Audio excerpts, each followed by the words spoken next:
when you're a competitive athlete, you learn very quickly how strong you are or how energetic you are, all of those things. But it could very well be that there's a lot of people who have an equally as good a body as you have, that performs just as well, that is as muscular, let's say in bodybuilding, has exactly the same kind of proportions and all of those things.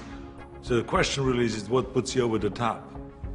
It is the mind that really creates the body. It's the mind that makes you really work out the 4 or 5 hours a day. It is the mind that visualizes of what the body ought to look like as the finished product.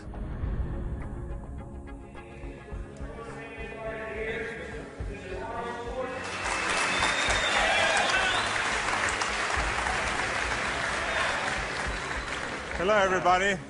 For the last 2 years, I've been doing exhibitions like this all over California in various institutions and prisons and hospitals and so on.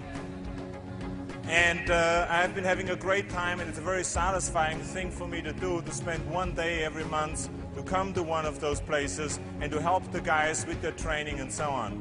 When I used to do seminars on how to become a champion, I would always ask people, why do you want to be a champion? Or what do you want to accomplish? Why are you training? And they will, if a guy will get up and he will say, well, I want to train because I think that if I get muscular and I feel like I'm getting the kind of definition, then I maybe can enter a bodybuilding competition. I said, sit down. I said, if you think this way, you're going to be a loser. You're never going to make it because there's no maybe. You got to get up and say, I want to be a champion. And I do whatever it takes. The amount of hours it takes, the posing, the this, the that, the visualization, looking at training footage, looking at motivational books, reading this, reading, whatever it takes, I would do. That's the answer I want to hear from you. You can detect right away those that are going to be shaky and that will fall behind and they will not go all the way, and those that are very hungry. And that hunger you have to develop because you have to create a goal for yourself, whatever that may be, a short-term goal and a long-term goal, and you got to go after that. And if you do not see it, and if you do not believe it, who else will? The body is very important, but the mind is more important than the body. You have to visualize what that body ought to look like in order to make it win, because that's what creates then the will that you need to go to the gym every day. The will that makes you go into the 4 reps, the will that makes you go beyond when you do your 500-pound reps in the squats and you can't do another rep and your body is shaking. It's the will that makes you go one more time down and struggle up one more time. And so it's all of this, so the mental aspect that motivates you and that makes the difference between you being in the gym full of joy and looking forward to doing that extra rep and looking forward to doing those extra 100 reps in the sit-ups and working past the pain barriers. That all is the mind. That's not the body. So this is why I think the body is very important, but the mind is more important than the body. So you got to go to the gym and feel like every rep that you do is getting you one step closer to that goal, to make that vision that you have turn into reality. And that's why when you look at pumping iron, for instance, you can see that we always had great joy in a gymnasium. And people always were saying, why would you laugh and have a good time? You're working at 5 hours. Well, we did because I knew that every workout, every 5 hours, would get me closer to becoming the Mr. Olympia or the Mr. Universe or the Mr. World and all those things. And I think that if you think that along the way you're not going to fail, then you're blind. Because there's no one that I've ever met, no matter how successful they are, that haven't said that they had their failures along the way. You have to. I mean, the only way that you really know that you can lift 500 pounds is if you're willing to fail. So if you're afraid of failure, then you will never grow. The people that grow the furthest are the people that really don't care. They fail or they make it, they're going to take that risk because that's what you have to do. I think what we learn in sports is very helpful to anything and everything else that you do in life. So now you apply that principle to acting.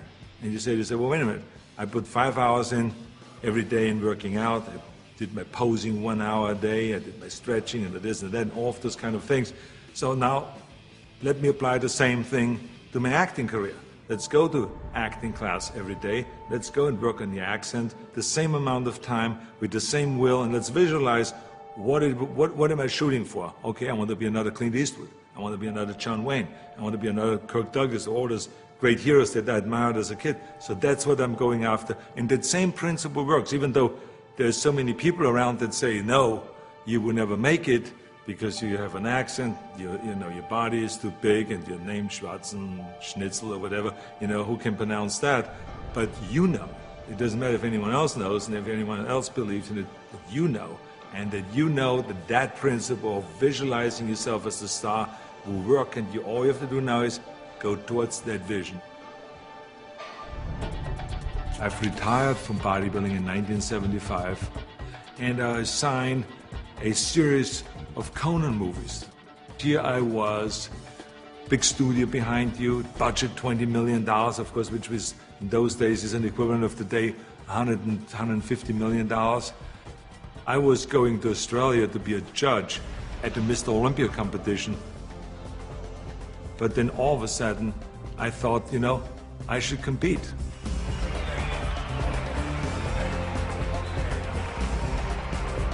I think the competitors felt very disappointed. So they felt kind of, why would I do that?